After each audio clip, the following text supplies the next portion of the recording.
안녕하세요. 오늘도 서현살롱을 찾아주셔서 감사합니다. 서울에 살고 있는 40대 여성입니다. 저는 작년 이맘때 이혼을 했어요.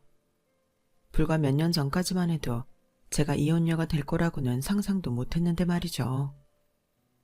자식도 다 키워서 대학에 보내놓았고 경제적으로도 많이 안정된 상황이라 앞으로는 우리 부부가 인생을 즐기며 살 수 있겠다 생각했는데 인생이 생각처럼 쉽지 않네요. 제 이혼 사유는 주변에 흔히 있는 배우자의 외도나 고부간의 갈등은 아니었어요. 전적으로 염치 없는 제 남편 때문이었죠. 제 남편은 가난한 집안에서 태어나 오로지 자기 능력으로 의대까지 간 사람이었어요. 흔히들 말하는 개천용이었죠. 요즘엔 개천에서 용이 나기 힘든 세상이 되었으니 제 남편이 막차를 탄 셈이라고 할 수 있겠네요. 제 남편이 공부를 잘해서 의대에 입학은 했지만 다들 알다시피 의대 등록금이 엄청나잖아요. 이런저런 장학금을 받는다 해도 본인이 부담해야 하는 금액이 수천만 원이 넘어요. 본과 수업을 따라가는 것만으로도 벅찬 시기에 제 남편은 과외를 3개나 뛰며 대학을 다녀야 했어요. 그런데도 늘 등록금 때문에 마음 편할 날이 없었죠. 본가라도 서울에 있었다면 끼니는 해결할 수 있었겠지만 시골 깡촌에 있던 탓에 먹는 것도 여의치 않았죠. 그런 남편한테 유일하게 손을 내밀어준 사람이 바로 저희 엄마였어요. 당시 엄마는 대학가 근처에서 식당을 하고 계셨는데 학생들을 상대로 하는 장사라서 일반 식당들보다 가격은 저렴하고 양은 푸짐하기로 유명한 곳이었죠. 그렇다 보니 손님들 대부분이 근처 대학에 다니는 학생들이었어요. 남편도 그중 하나였고요.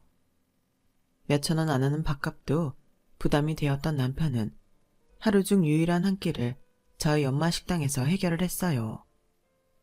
그 사실을 알게 된 엄마는 다른 손님들 몰래 남편한테만 주먹밥도 따로 챙겨주고 입 심심할 때 먹으라고 누룽지도 튀겨주곤 했어요. 아는 사람 없는 각박한 서울 생활 중에 따뜻한 보살핌을 받게 된 남편은 저희 엄마한테 각별히 잘했죠. 그 인연으로 저와는 부부의 연을 맺게 되었어요. 남편이 본가 시절 등록금을 못 내서 학업을 중단하려고 했을 때 엄마는 사비까지 털어 남편의 학비를 대주었어요. 내 자식이든 남의 자식이든 잘 커서 사회에 필요한 사람이 되면 그만이라며 그 큰 돈을 선뜻 내놓으시는데 제 엄마긴 하지만 정말 멋있더라고요.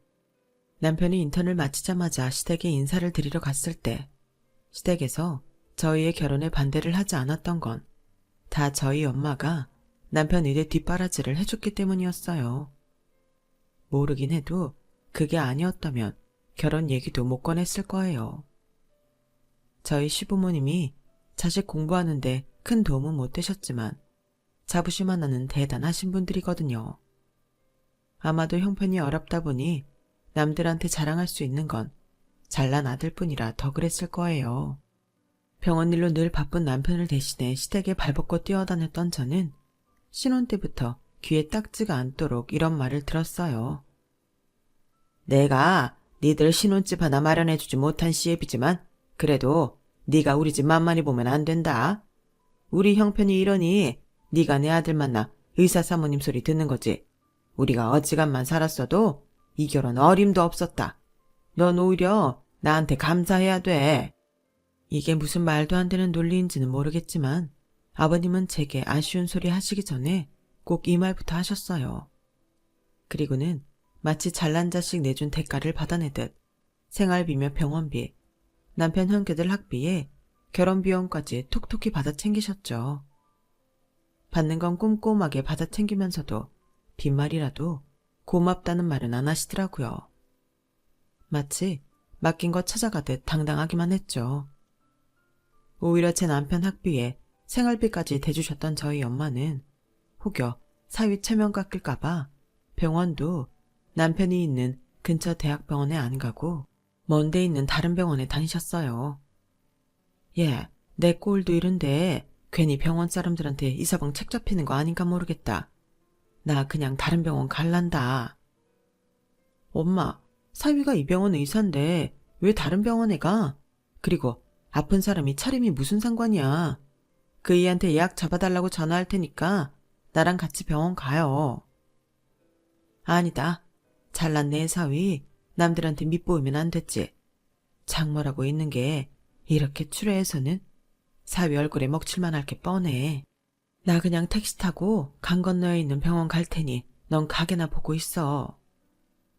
당신의 아픈 다리보다 사위 체면이 중요한 엄마는 남편이 대학병원에 있는 동안 단 한 번도 그 병원을 찾지 않았어요. 반면에 저희 시부모님은 남편이 전공의 시험에 패스하자마자 마치 병원장 부모라도 되는 것처럼 의기양양하게 남편네 병원에 행차하셨어요. 의사 아들 둔 덕에 나도 서울에 있는 대학병원에서 종합검진 좀 받아보자. 우리나라에서 제일로 크고 좋은 병원이니까 시설도 최고로 좋을 거 아니냐. 이번 참에 머리부터 발끝까지 샅샅이 검사하게 며느리 네가 병원에 얘기 좀 잘해놔라. 전문의 시험도 아니고 이제 겨우 전공의 시험 패스했을 뿐인데도 아버님은 아들이 의사 다 된 것처럼 행동하셨어요. 인턴 월급이 얼마나 된다고 시댁 어른들 줄줄이 데려와 종합검진 받겠다고 하시는데 정말 속이 타들어가더라니까요. 엄마, 우리 아버님 정말 왜 저러시나 몰라. 작은 아버님이랑 육촌 당슈까지 모시고 와선 나보고 종합검진비를 내라시잖아. 그게 얼만데. 어지간하면 해드려. 부족하면 엄마가 대줄 테니까. 형제분들한테 모처럼 아들 자랑 좀 하고 싶어 그러시는데 야박하게 그러면 쓰니. 얼만데? 엄마가 돈 줄게. 아니다. 내 카드 가져가서 일단 결제부터 해드려.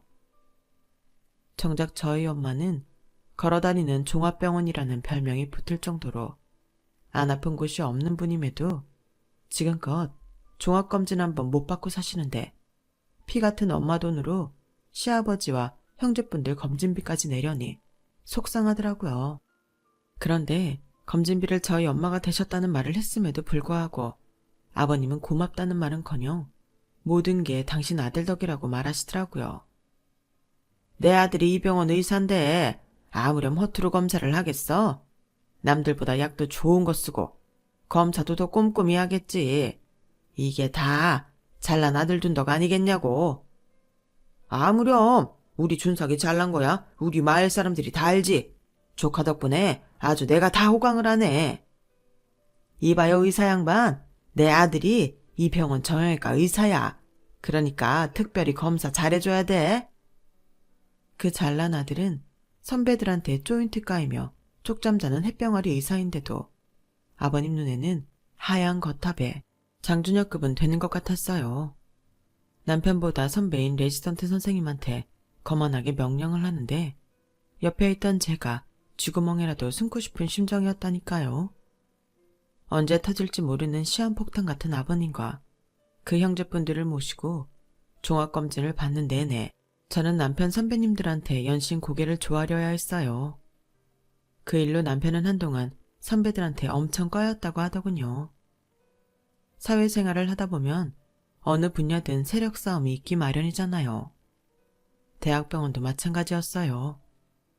실력만 좋다고 대학병원에 남는 게 아니라서 저도 남편 뒷바라지를 하느라 그 비싼 양주를 수도 없이 사다 날랐네요.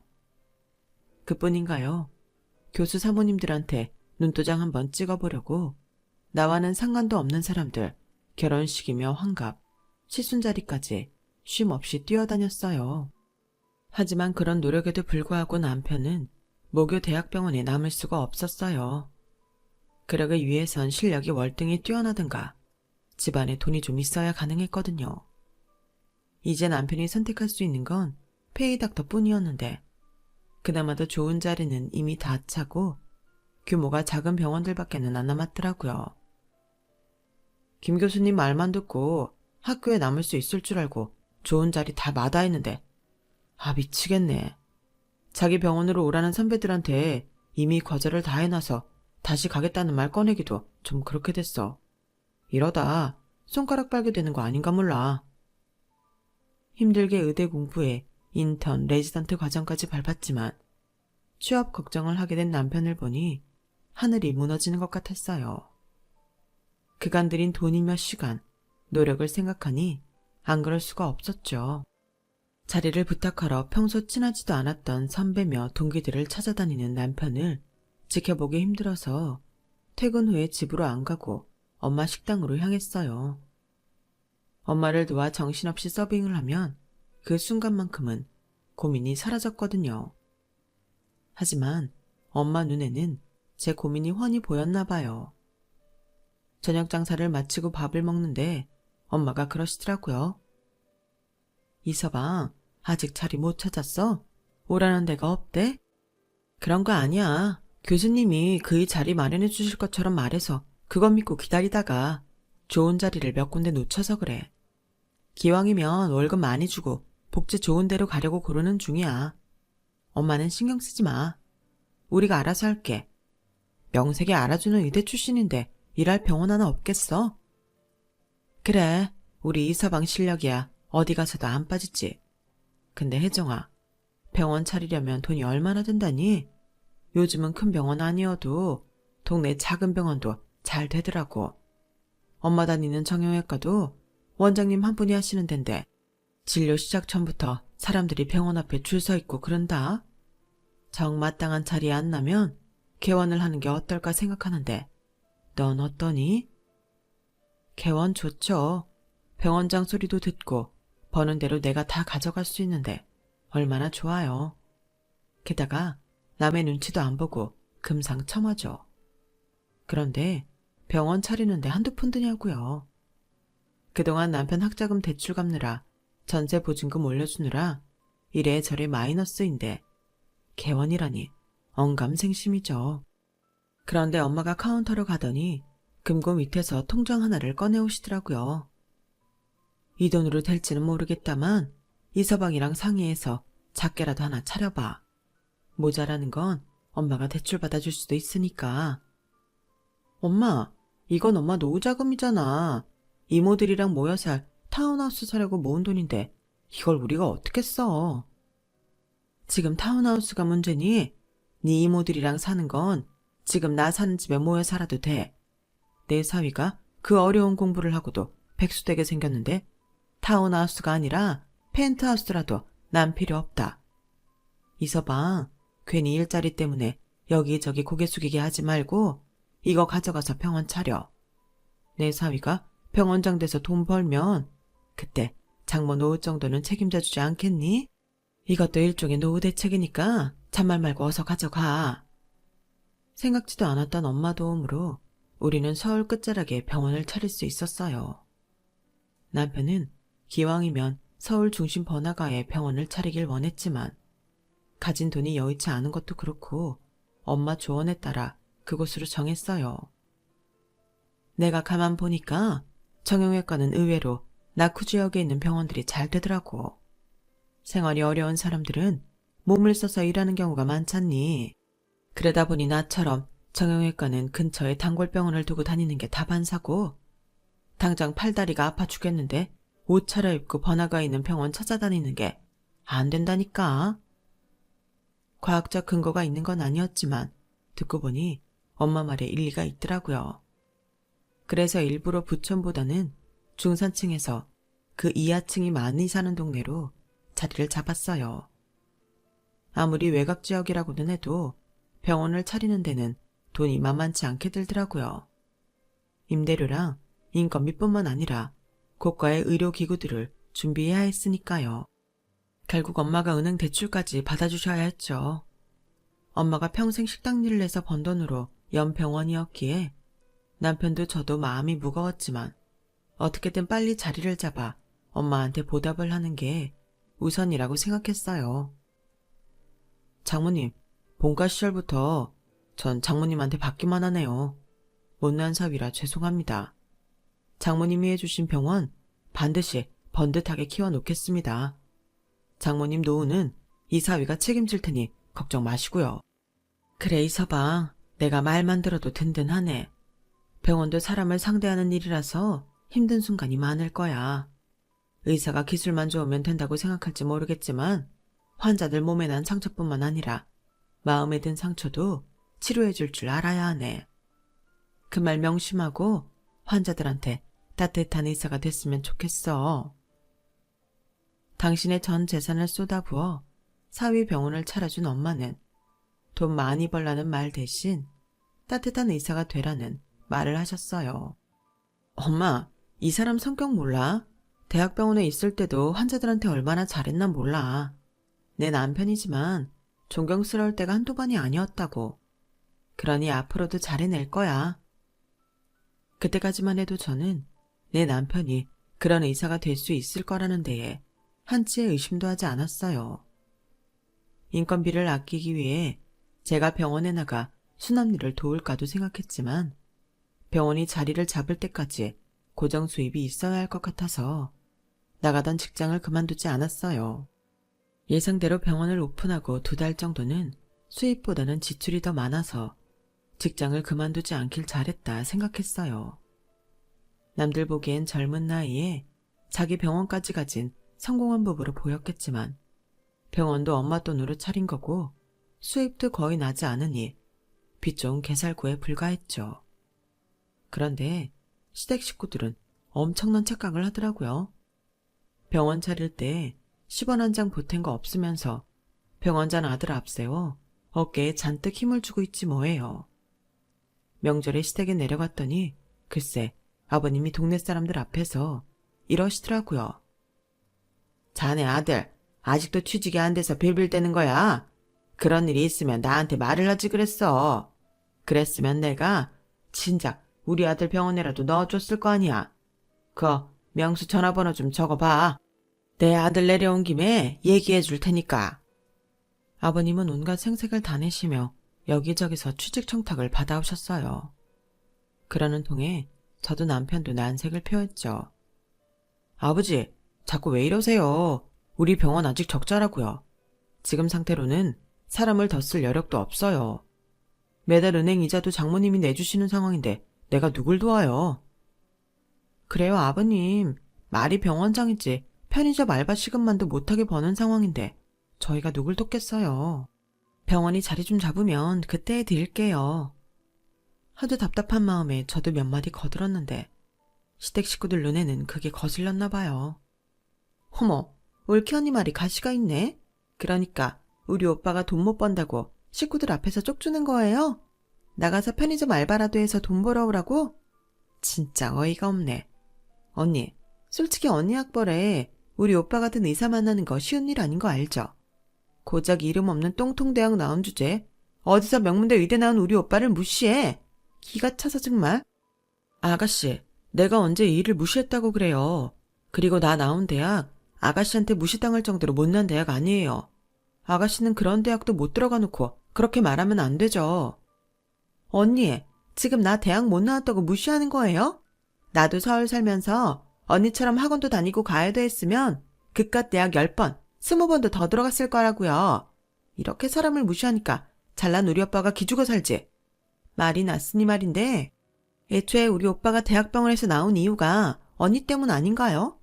남들은 남편 위해서 윗사람들한테 로비도 잘하고 인맥 동원에 한 자리 만들고 한다는데 언니는 뭐 한 게 있어요? 결국 언니가 내조 못해서 우리 오빠가 대학병원에서 쫓겨난 거잖아요. 내 말이 틀려요? 아가씨, 그런 식으로 말하면 나 정말 억울해요. 나도 할 만큼 했다고요. 언성이 높아지자 아버님이 버럭 소리치셨어요. 둘 다 그만해. 여자 목소리 담벼락 넘어서 좋을 게 뭐 있냐. 그리고 며느리야, 이참에 내가 확실히 짚고 넘어갈 게 있다. 니네 집에서 우리 준석이 병원 차려준 건 내 고마워하고 있다. 근데 애초에 내 아들이 그런 변두리 병원이나 할 사람은 아니지 않니? 병원이 잘 안 되는 건 위치가 안 좋아서 그런 거라고 생각한다. 자리만 제대로 된 곳에 잡았으면 명문대 의대까지 나온 내 아들이 마음고생할 일도 없고 동네 사람들한테 내 체면이 상할 일도 없었잖냐. 넌 네 친정에서 병원 해줬다는 걸로 우리한테 생색내고 싶은 모양인데 그것도 제대로 된 걸 해주고 해야 하는 거 아니니? 뭐 니네 집 사정이 그 정도니 뭘 더 바라겠냐만 아무튼 이번 일로 내 입장이 곤란해졌다는 것만 알아둬라. 한마디로 저희 엄마가 해준 병원이 당신을 눈에 차지 않으니 생색도 내지 말라는 얘기였어요. 정말 염치가 없어도 이렇게 없을 수가 있을까요? 서울로 올라오는 내내 속이 부글부글 끓었지만 이런 일로 시댁 식구들과 처걸지는 건 저한테도 그렇고 남편한테도 안 좋을 것 같아서 꾹 참았습니다. 다행히 병원은 시간이 지나자 찾는 사람들이 늘어서 얼마 뒤 적자에서 흑자로 돌아서게 되었어요. 토요일에도 오후 진료를 시작했더니 직장인들도 많이 찾아와서 병원은 평일 주말 할 거 없이 늘 북적이게 되었죠. 한동안은 병원 일이 너무 바빠서 제가 주말에 나가 수납을 돕게 되었어요. 그러다가 제가 출산을 하게 되면서 병원 업무는 그만두게 되었죠. 출산 휴가가 끝날 무렵 저는 퇴사를 고민하게 되었어요. 돌도 안 된 아이를 시설에 맡기고 일 나가는 게 마음이 놓이지 않았거든요. 엄마도 식당을 하고 계셔서 애를 봐주기 힘들고 그렇다고 시골에 계신 시어머니를 불러 아이를 맡길 수도 없어서 차라리 내가 일을 그만두자 싶더라고요. 이제 병원도 자리를 잡았으니 내 월급에 기대지 않아도 돼서 남편한테 퇴사 얘기를 꺼냈더니 이러지 뭐예요. 그래? 그럼 우리 막내를 서울로 부르면 되겠네. 안 그래도 곧 졸업인데 취업 좀 미루고 우리 집에 와서 조카 좀 보라고 하지 뭐. 아니, 막내 아가씨가 애를 어떻게 봐. 그리고 서울로 데려오면 우리 집에서 같이 살자는 얘기야? 방도 하나뿐인데 여기서 어떻게 지내? 안 그래도 집 문제로 상의할까 했는데 기왕 이렇게 된 거 얘기해야겠네.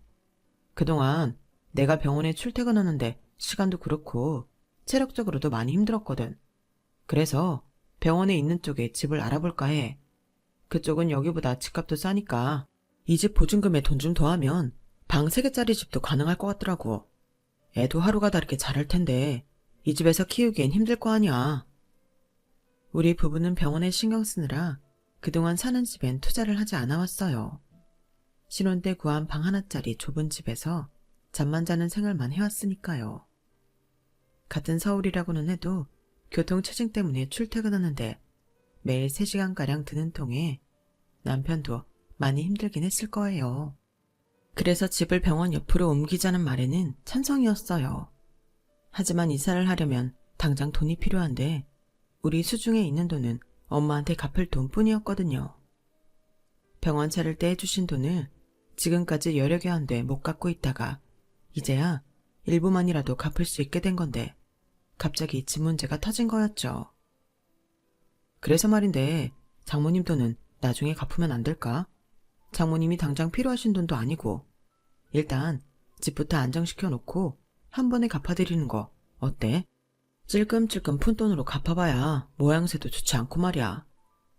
남편 말에 흔들리는 저를 보니 자식 새끼 키워봐야 소용없다는 말이 떠오르더군요.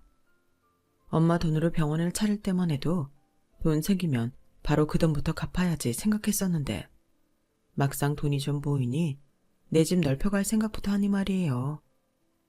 양심에 찔리기는 했지만 언제 갚아도 갚을 돈인데 당장 지금이 아니어도 괜찮겠지 생각하며 남편 뜻을 따르기로 했어요. 그리고 회사 복귀를 앞두고 막내 시누이가 서울로 올라왔어요. 이사를 할 때 시누이 방을 따로 염두하고 짐을 놓았기 때문에 시누이는 간단한 옷까지만 들고 집으로 들어왔어요. 저희 엄마는 집을 넓혀간다는 사실엔 무척 반가워하셨지만 시누이랑 같이 살게 됐다는 말에는 걱정을 많이 하시더라고요. 아무리 니들이 필요해서 시누이를 부른 거라지만 막상 살아보면 네가 불편한 게 한두 가지가 아닐 거다. 차라리 돈이 들더라도 사람을 쓰는 게 낫지 않았을까 싶다. 베이비시터 비용이라면 엄마가 내줄 수도 있었는데 말이야. 엄마, 우리 살림에 남줄 돈이 어딨어. 그리고 엄마가 왜 그 돈을 내? 우리 병원 차릴 때 빌린 돈도 아직 못 갚았는데. 큰 신우랑 달리 막내 신우는 내 말도 잘 듣고 착해. 그러니까 걱정 마세요. 저라고 신우이랑 같이 사는 게 좋았겠어요. 하지만 일단은 엄마 마음을 안심시켜드리는 게 우선이라서 잘 알지도 못하는 막내 신우이 성격에 대해서 좀 부풀려 칭찬을 늘어놓았어요. 나중에서야 막내 신우가 큰 신우보다 성질머리가 더 더럽다는 걸 알게 되었지만요. 회사 복귀를 하고 한동안은 정신없이 바빴어요. 이제 갓 20살이 된 신우한테 애를 맡기자니 일러줘야 할 것도 많고 문제가 생길 때마다 신우이가 수시로 회사에 전화를 해대는 통에 회사 업무에도 집중하기 힘들었거든요. 신우이는 기저귀 가는 것부터 분유 타는 것까지 뭐 하나 제대로 하는 게 없었어요. 분유는 정수기물로 하지 말고 포트에 물을 끓여서 하라고 그렇게 말을 했는데도 귀찮다는 이유로 정수기물을 쓰더라고요. 거기다 설사한 애를 씻기지도 않고 물티슈로 대충 닦이고는 기저귀를 채워서 피부가 엉망이 되기도 했어요. 아기 옷은 따로 세탁을 해야 하는데도 어른 옷이랑 함께 섞어 세탁기를 돌리기도 했고요. 그렇다고 매번 신우이한테 한 소리 할 수는 없어서 속으로만 끙끙거리고 있는데 기어이 사고가 나고 만 거죠. 저희 부부가 일하느라 집을 비운 사이 신우이가 친구들을 집에 불러 술판을 벌인 거예요. 신우이 친구 중에 몇몇이 애가 있는 집에서 담배까지 피운 것도 모자라 애 이불과 옷까지 해 오바이트까지 해놓았더라고요. 퇴근에 돌아와 보니 집이 아주 난장판이었어요. 애를 하루 종일 굶겼는지 배는 고프다고 자지러지게 울고 있고 술 취한 신우이랑 그 친구들은 해롱거리며 집안에 널브러져 있더라고요. 그 꼴을 보는데 화가 머리끝까지 차올라서 당장 남편을 불렀어요. 병원에서 달려온 남편 역시 그 꼴을 보고는 할 말을 잃어버렸죠.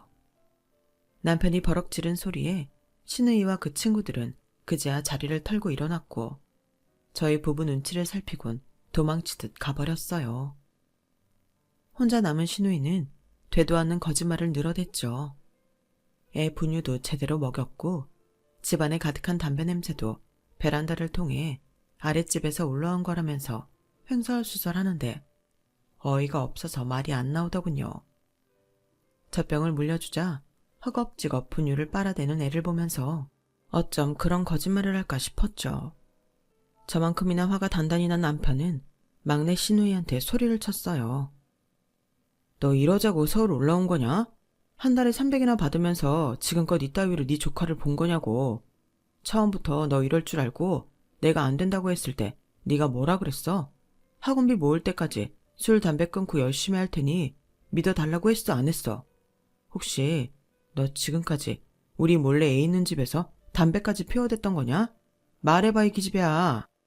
오빠 절대 아니야. 담배는 오늘 놀러온 친구가 핀 거고 난 담배 끊은 지 오래됐어. 정말이야. 하지만 자기 동생을 누구보다 잘 아는 남편은 그 말을 믿지 않았어요. 신우이 방에 들어가 농이며 서랍을 샅샅이 뒤지기 시작했더니 거기서 담배가 3보루나 나오더라고요. 결국 다음날 우리 부부는 신우이를 다시 시골로 내려보냈어요. 막내 신우이는 지가 잘못해서 일이 이렇게 됐는데도 오히려 큰 소리를 치더군요. 어찌됐든 오빠가 계약 파기하는 거니까 성금 받은 건 못 돌려줘. 이미 다 쓰고 없으니까. 받고 싶으면 배째시던가. 이 기집애가 뭘 잘했다고 큰 소리야. 너 그 돈 알바를 해서라도 갚아. 안 갚으면 앞으로 너 용돈도 없어. 결국 아가씨는 씩씩대며 고향으로 내려갔어요. 당장 애를 봐줄 사람이 없는 상황이라 일단 월차까지 포함해 주말까지 시간을 벌었어요. 그리곤 정신없이 베이비시터를 구하기 시작했죠. 다행히 대학 동기 추선으로 좋은 분을 소개받을 수 있어서 한시름 놓을 수 있었어요.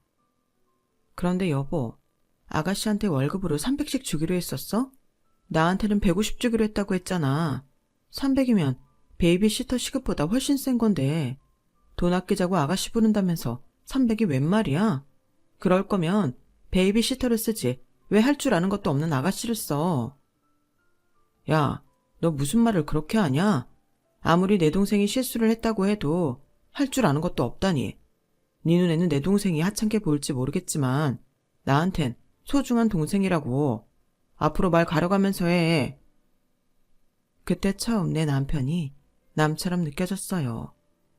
누가 봐도 시누이가 잘못한 일인데도 자기 동생이라는 이유로 감싸고 도는 게 평소 내 남편 같지 않았거든요.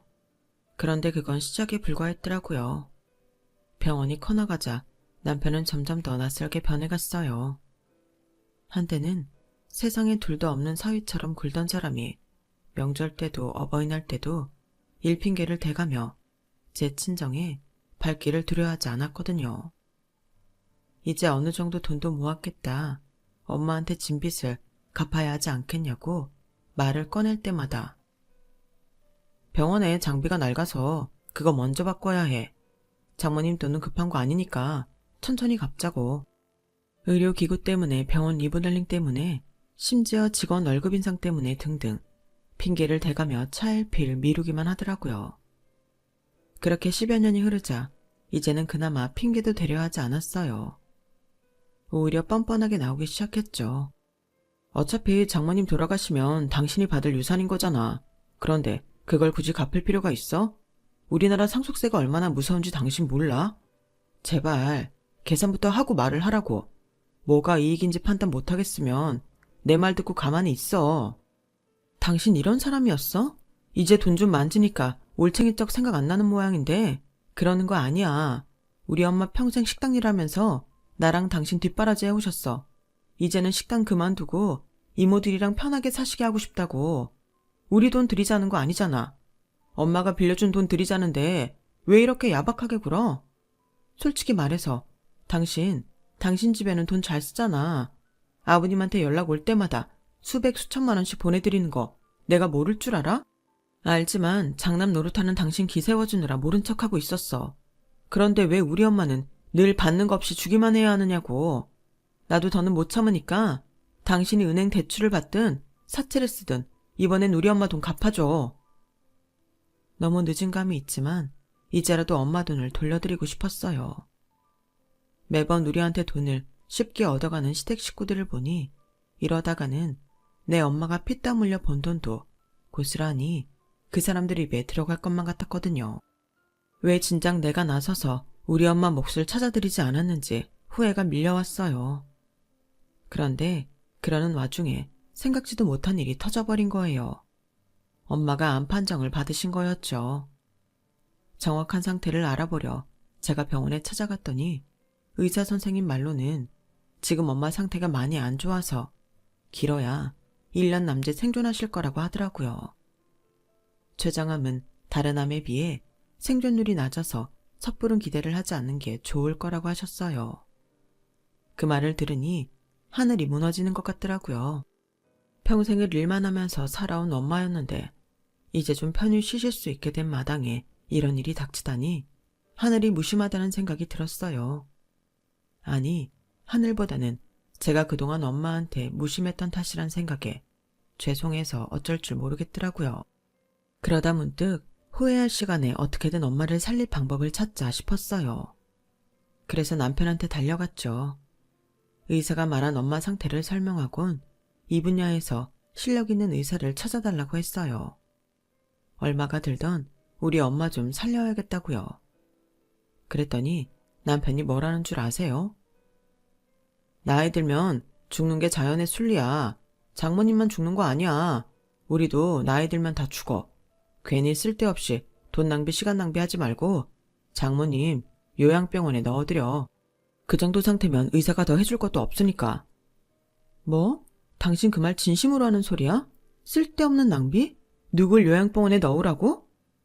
순간 뒷머리가 쭈뼛 서는 게 내 눈앞에 있는 이 남자를 당장 어떻게 하고 싶었어요. 네가 사람 새끼 맞니? 네가 의사 맞아? 사람 목숨 알기를 이렇게 개떡같이 아는 새끼가 무슨 의사야. 넌 의사도 아니야. 사람도 아니고 넌 그냥 개새끼야. 우리 엄마가 널 어떻게 보살폈는데 네가 이러고 나오니? 너 학비 없어서 의대 포기하려고 할 때도 우리 엄마가 너 학비 대주면서 의대 졸업시켰어. 너 대학병원에서 잘려서 낙동강 오리 됐을 때도 전 재산 털어서 병원 차려준 사람도 우리 엄마라고. 그렇게 병원장 만들어놨더니 이제 눈에 뵈는 게 없니? 그렇게 널 뒷바라지한 장모도 눈에 안 들어와? 병 들고 가망 없으니까 요양병원에 넣으라는 소리를 네가 어떻게 해? 우리 엄마가 그랬지? 환자들 마음 헤아릴 줄 아는 따뜻한 의사가 되라고. 근데 넌 그 약속조차도 지키지 않는구나. 네가 이렇게 나오니 나도 별 수 없다. 넌 늘 받기만 하고 갚지 않으니 이제라도 준 거 뺏어야지. 우리 이혼해. 이혼하고 그동안 우리 엄마가 해준 거 다 돌려줘. 야, 너 제정신이야? 지금 이혼하면 누가 손해인지 몰라? 장모님한테 빌린 돈 줄게. 대신 돈 줄 테니까 네가 나가. 내 아들도 두고 네 몸만 나가라고. 웃기고 있네. 야, 너 머리도 좋은 애가 계산도 못하니? 우리 병원 누구 명의인지 몰라? 우리 엄마가 밥 장사만 잘하는 게 아니었네. 이런 날이 올까봐 병원 차릴 때 모든 걸 내 명의로 해주셨으니까. 돈 갚겠다고? 아니, 그럴 필요 없어. 어차피 몸만 쫓겨날 니놈한테는 갚을 돈도 없을 테니까. 그러니 그가 네 월급 모은 거라고 쳐. 나머지 네 월급은 그동안 네가 니네 집에 빼돌린 돈이랑 가름하면 얼추 맞을 거야. 너랑 나 사이에 정리할 돈 문제는 이 집 팔아서 반반 나누면 그걸로 끝나는 거라고. 아, 병원 나가면 당장 직업도 없지? 어쩌니? 직장도 없는 아빠가 애를 어떻게 데려가나? 나야 직장도 있고 번듯한 병원도 있으니 내 아들은 내가 맡아 키워야지. 이제야 상황 파악이 된 남편은 병원 운영을 들먹이며 저를 회유하려 들었어요. 야, 너 지금 실수하는 거야. 나 없으면 네 병원 안 돌아가. 환자들 나보고 오는 거라고. 네가 무슨 수로 병원을 운영해? 네가 의사야? 뭔 죄주로 환자를 보냐고. 그런 거라면 걱정을 마세요. 그간 네 뒷바라지 하느라 알아둔 의사들도 많아서 페이닥터 구하는 건 일도 아니야. 넌 지금까지 의사 가운 입고 어깨에 힘줄 줄만 알았지. 남한테 고개 숙이고 관계 이어갈 노력 한 번이라도 한 적이 있니? 그런데도 지금까지 인맥 유지하면서 협회에서 소외되지 않은 게 누구 덕인 것 같아? 내가 뒤에서 너 내조해서 그런 거야. 그런데 그 고생이 헛된 건 아니었네. 너랑 헤어지는 마당에 나한테 이렇게 든든한 백이 될 줄이야. 그리고 그 백으로 너 하나 이 바닥에서 매장시키는 건 일도 아니니까 앞으로 나한테 함부로 굴지 마. 어디서 페이닥터라도 하고 살고 싶으면 알았어? 여자가 한을 품으면 5개월에도 서리가 내린다고. 그동안 남편한테 쏟아부었던 정성은 싸늘한 복수가 되어 남편한테 고스란히 전해졌어요. 남편이 그동안 병원에서 빼서 시댁으로 빼돌린 돈과 저희 엄마한테 빌렸던 돈을 조목조목 계산해 받을 건 받고 줄 거 없이 남편을 집에서 내쫓았거든요. 비록 친권을 남편한테서 가져올 수는 없었지만 양육권은 제가 갖게 되었어요. 남편과의 재산 분할은 우리가 살던 집을 나누는 정도여서 결국 남편은 이혼 후 가져갈 돈이 월세 보증금 정도에 불과했죠. 이혼 후 저는 회사를 그만두었어요. 일단은 엄마를 모시고 치료에 집중해야 했거든요. 병원은 페이닥터를 고용해 병원 운영을 이어갔고 엄마 가게와 집을 정리한 돈으로 양평에 타운하우스를 구입했어요. 공기 좋은 그곳에서 엄마와 이모들을 모시고 살게 되었죠. 아들 학교는 제가 차를 태워 통학시키고 있는데 다음 학기부터는 학교에서 저희 집 근처까지 통학버스를 운영한다고 해서 한시름 놓게 되었어요. 일을 그만두고 동생들과 한 집에 살게 된 엄마는 전보다 많이 웃고 사세요. 집 근처 들판에서 쑥을 뜯어다가 쑥 버무리도 해먹고 이모들과 둘러앉아 화투도 치시고 운동 삼아 저희 아들과 동네 산책도 다니시니 건강도 전보다 훨씬 나아지셨어요. 담당 의사 선생님도 저희 엄마 상태가 조금씩 차도를 보인다며 의지를 잃지 말고 끝까지 버티라고 하시더군요. 엄마는 항암 주사를 맞고 온 날에는 많이 힘들어 하시지만 그래도 아직은 꿋꿋하게 이겨내고 계세요. 살려는 의지가 지독한 암덩이도 이겨낼 수 있다고 믿으시거든요. 그건 저도 엄마 생각에 동의해요. 늦은 감이 있지만 지금이라도 엄마와 함께 이런 시간을 보낼 수 있어서 그나마 다행이라고 생각해요. 그래서 하루하루 더 애틋하고 따뜻하게 살아가려 합니다. 지금까지 제 사연을 들어주셔서 감사합니다. 건강이 최고예요. 항상 건강하세요. 여러분, 사연 댓글에 응원과 현명한 조언 부탁드려요. 좋아요와 구독은 저에게 큰 힘이 됩니다. 오늘도 좋은 일 가득하세요.